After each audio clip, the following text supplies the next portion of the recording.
Good day po mga ka-sounds. Welcome sa ating YouTube channel. Salamat sa bisita. And today po meron tayong bagong setup na gagawin. Ito po ay isang setup na kung papaano ipagsabay ang dalawang active speaker. Ayan po, dalawang active speaker. Ayun. At dalawang passive speaker. So, paano isa-set up o how to connect two active speakers and two passive speakers. So yan po ang gagawin natin ngayon sa video na ito. So kung interesado po kayo na malaman ay maaring panoorin nyo po ang video na ito. So isa na namang maulan na hapon. Ayan, maulan sa labas, makulimlim. So La Nina na talaga. Tapos na yung El Nino. Lagi na lang umuulan.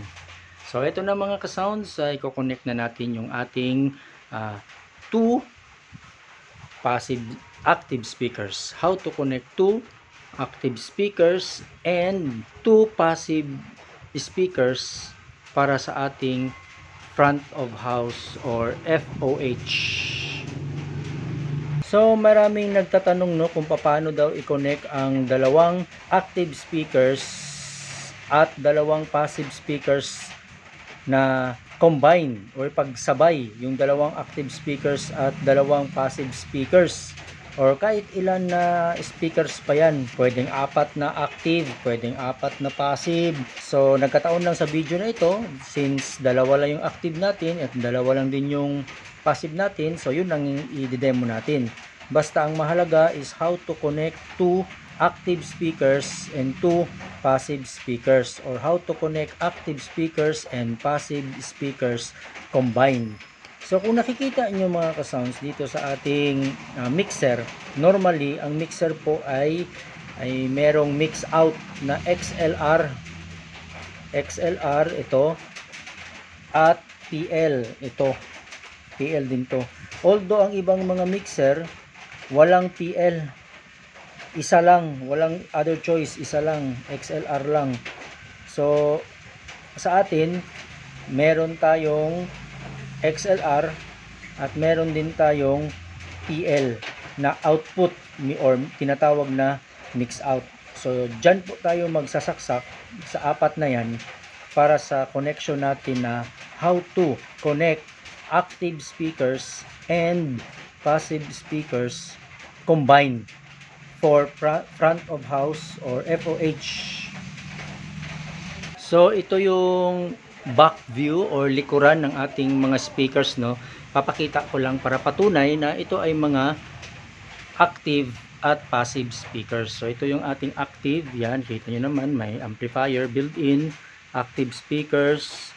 Ito yung passive, ayan, wala siyang built-in amplifier sa loob.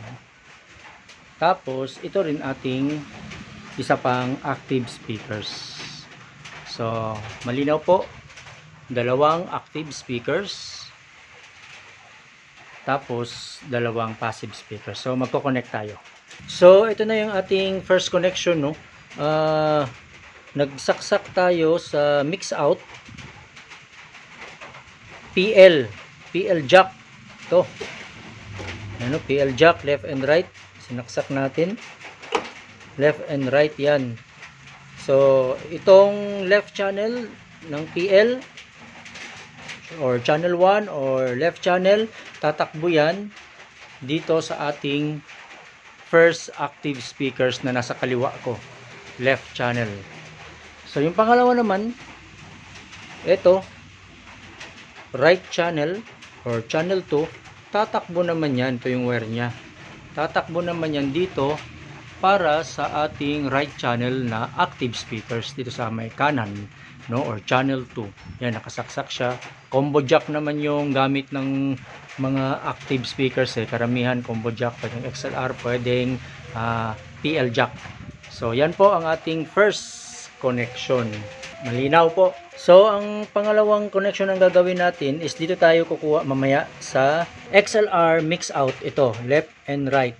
Yan, para sa ating passive speaker siya, So kukuha tayo diyan gamit ng XLR cable, isasaksak natin yan ngayon direct sa amplifier. Dito sa amplifier tayo magko-connect, and then from amplifier mag speaker out tayo sa likuran ng amplifier papunta na sa ating mga passive speakers. So i-connect natin para makita nyo kung paano. So ayan ang mga ka-sounds, nung na-connect na natin yung sinasabi ko kanina na para sa passive na naman, para sa passive speaker. So gumamit tayo ng dalawang XLR. Ayan, makikita nyo left and right, no? Itong dilaw left yan, tsaka itong bughaw right, no, sa XLR. So ngayon left channel yellow cable, tatakbo yan ngayon dito sa amplifier channel 1. Yan, kasi 4 channels tong amplifier ko, no. So dito channel 1 nakasaksak siya. Ngayon yung blue asul na cable XLR sa mix out galing sa mixer, tatakbo ngayon yan sa channel 2. Ayan, channel 2 nakasaksak siya, naka-in siya dyan 1 and 2. Ngayon lalabas na naman siya, mag-out siya, mag-speaker out, speaker 1 ito sa taas, speaker 1, mag-out na naman yan siya papunta sa ating passive speaker left channel. Ayan, passive. Gayon din yung speaker out ng channel 2, ito mag-out din siya, speaker out din siya patungo naman doon sa ating right channel na passive speaker. So maliwanag ba mga ka-sounds? So comment nyo sa baba kung nalito kayo o kung naintindihan nyo. So naka-connect na tayo, nakapag-mix out na tayo both sa passive, ito passive speakers, at ito naman itong dalawang to nakasaksak sa PL ay para sa active speakers. So ang tanong ngayon mga ka-sounds, saan ba ginagamit ang ganitong klaseng connection, or bakit kailangan pa ng ganitong klaseng connection na ipag-combine ang active speakers sa passive speakers para gawing front of house or FOH? So bakit hindi na lang lahat active? Yan, para sa FOH o front of house, or di kaya bakit hindi na lang lahat passive para hindi na nakakalito? So bakit kailangan pa ipag-combine? So yun ang katanungan, no? So simple lang po ang sagot. Halimbawa, tulad ko, dalawa lang ang aking active speakers, dalawa lang. Kunwari, nag-upgrade ka, gusto mo na ngayong gumamit ng active speakers para sa front of house mo, wala ka pang pera, dalawa lang ngayon ang kaya mong bilhin.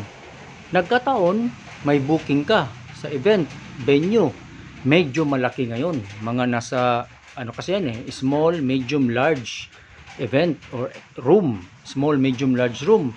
Ngayon ang event mo is large room, at sa tingin mo hindi kakayanin ng dalawang active speakers lamang, or nag-outdoor ka ng bahagya like isang malaking covered court or isang malaking swimming pool sa event, swimming pool event nasa labas, outdoor, tapos dalawa lang yung active speakers mo, hindi kakayanin.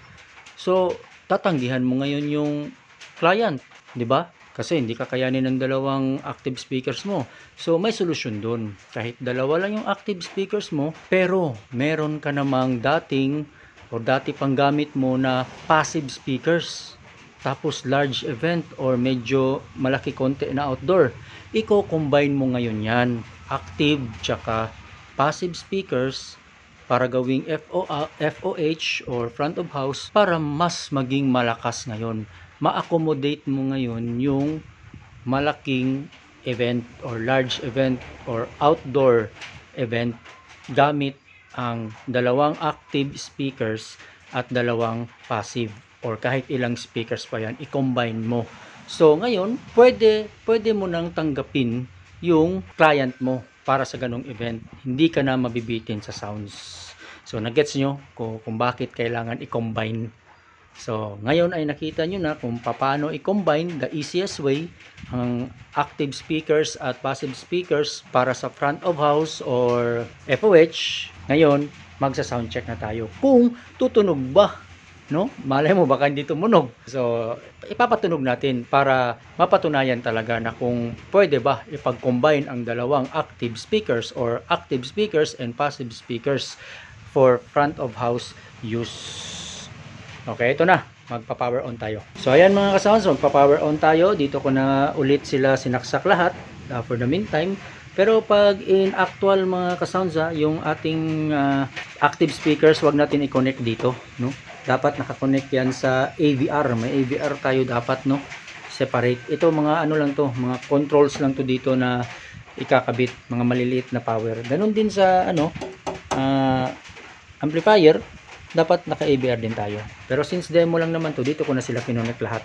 So power on lang tayo sa ating power controller. Dito tayo, as I've said, kapag kasing testing lang sa bahay, dito ako nagko-connect sa bandang dito. Yan, mixer, crossover, hindi pala to, wala pala tayong crossover. Mixer, ito active speaker, dalawa. Ito pala ano, amplifier. So again, mixer, amplifier, active speaker, dalawa. So yan. So as I've said, ugali po natin na individual switch pa rin, no? Kahit naka ano na tayo, naka power control. So on natin ng mixer. Yan, umilaw. And then yung amplifier. Ayun. Umilaw. And then yung ating active speaker, on din natin. Yun, umilaw, nag-activate, kabila. On natin. Ayun, umilaw at nag-activate na rin sila. So magpapasounds na tayo. Testing natin. So ayan mga ka-sounds, no, nakakonect na tayo sa Bluetooth, nagbi-blink na. And yung audio source natin is yan, sa laptop. Ready na yan, naka-play na rin yan. So magpapa-sound check na tayo. Kung napansin nyo dito sa ating amplifier is naka-zero yan, no? Dito tayo gumamit kanina, di ba? Channel 1 and 2. Diyan tayo sumaksak. So naka-close. Ito naka-close din tong itong dalawa. Channel 3 and 4. 4 amplifiers kasi ito gamit ko 4 in 1. So naka-close muna yan. Ibig sabihin, hindi tutunog muna yung ating passive, no? Hindi muna siya tutunog. Isa sound check natin itong active speakers yan muna. So naka-volume na tayo, unity gain. Ito yung ating Bluetooth control. So pagmasdan nyo po, ipapatunog natin yung ating active speakers, okay? Sound check tayo. So ito na.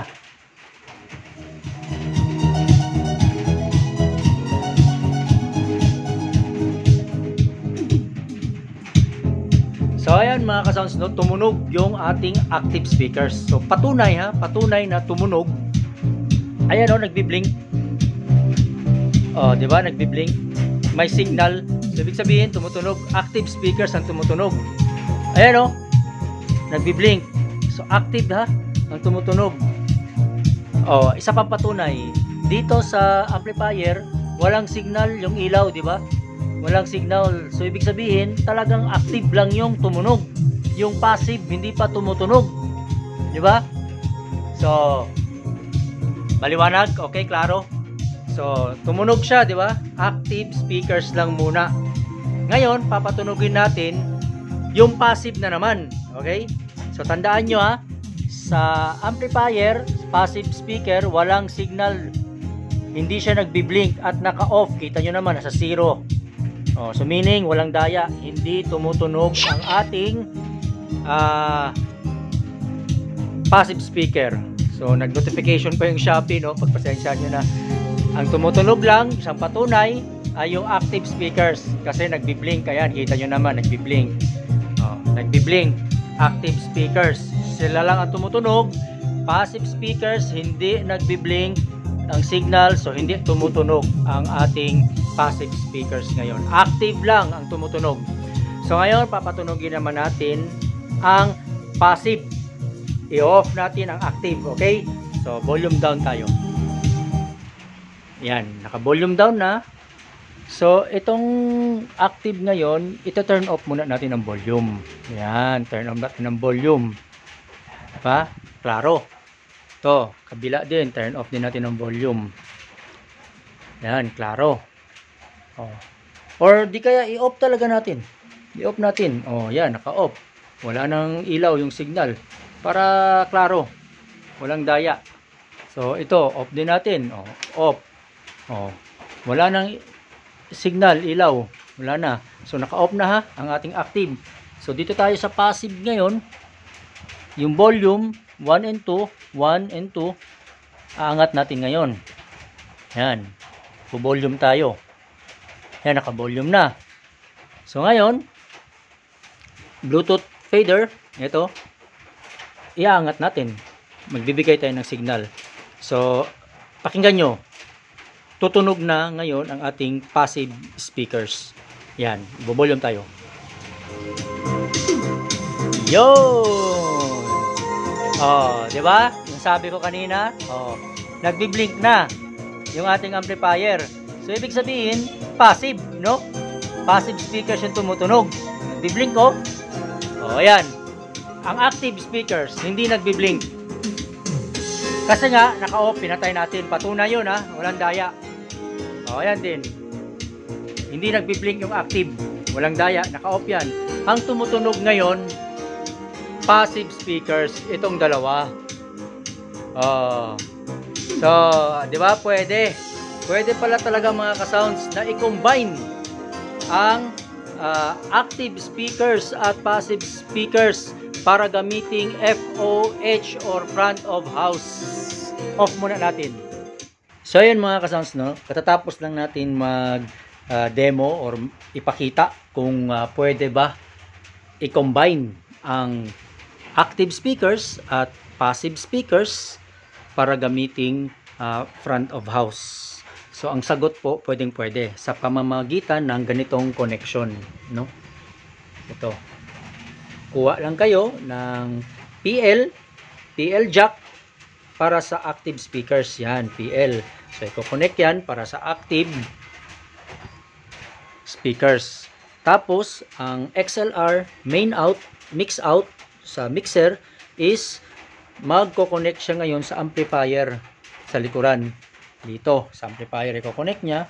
Tapos, mag-speaker out ka ngayon dito para sa ating passive. So, maliwanag. So, hindi naman ako expert, no? Based on experience lang ito. And pinag-aralan din natin kasi baka dumating yung time na sa ngayon, dalawa lang yung ating active speakers tulad ng sabi ko, saan ba ito applicable ang ganitong setup, ang ganitong klaseng connection. So, dalawa lang ang active speakers mo. Ngayon, may mag-hire sa'yo, client, na isang malaking venue, large venue, or medyo outdoor, kukulangin ngayon yung dalawang active speakers mo. So, dahilan na ba yun para tanggihan mo yung kliyente mo? Sayang naman yung pera.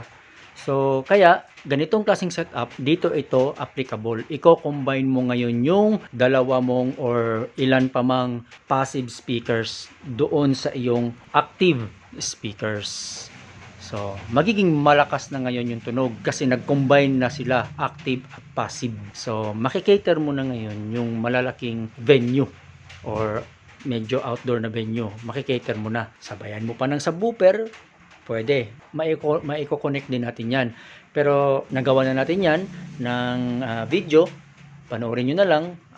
Pero sa ngayon, ito muna kung paano i-connect na combine active speakers and passive speakers. So magpapa-sound check tayo ngayon. Pagsabayin na natin sila, no? Pagsabayin na natin yung dalawang active tsaka dalawang passive natin. So ito na. So i-on natin ulit yung ating active speakers.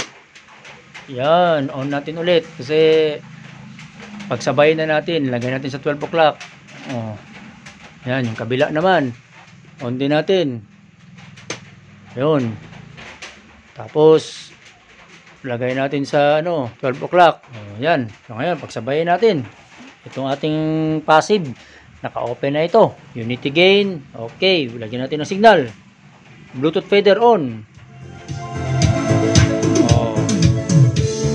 mas malakas na siya ngayon.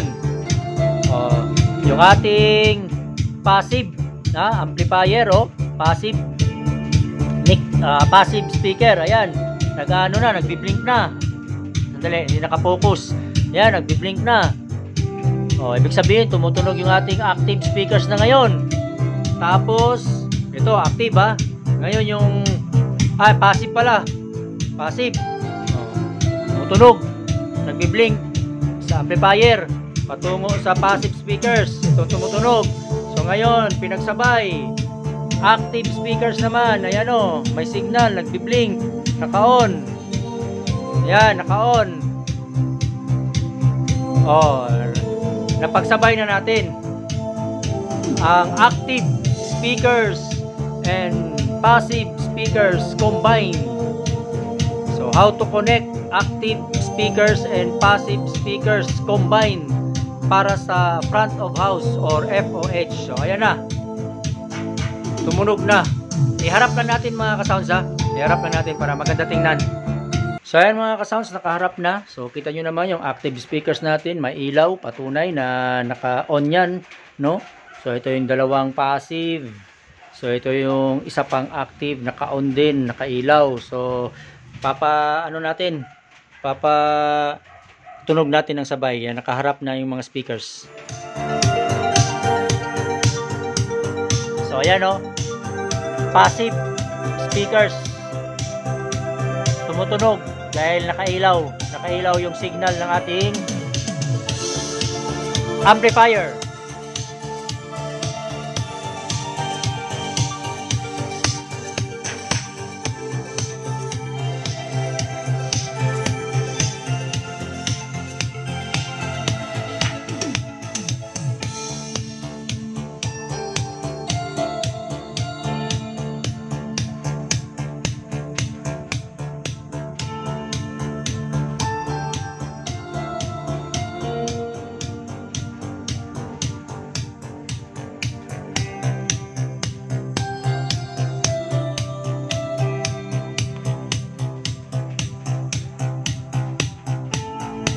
So ayan mga ka-sounds, salamat sa panonood. Sana ay may natutunan kayo o nagustuhan nyo yung ating video presentation for today. At sana ma-apply nyo rin yan sa sa mga events nyo na ipag-combine yung mga active speakers sa passive speakers para maging mas malakas at makater nyo ang mas malawak na space or na room during the event. As I've said, ito ay applicable sa kapag konti lang ang inyong active speakers, like kagaya ko, dalawa lang, tapos malaking area. So, kinakailangan natin i-reinforce gamit ang ating mga passive speakers in combination with our active speakers. So, thank you so much mga ka-sounds. Please subscribe po to support our channel, and God bless, and see you on my next vlog. To God be the glory.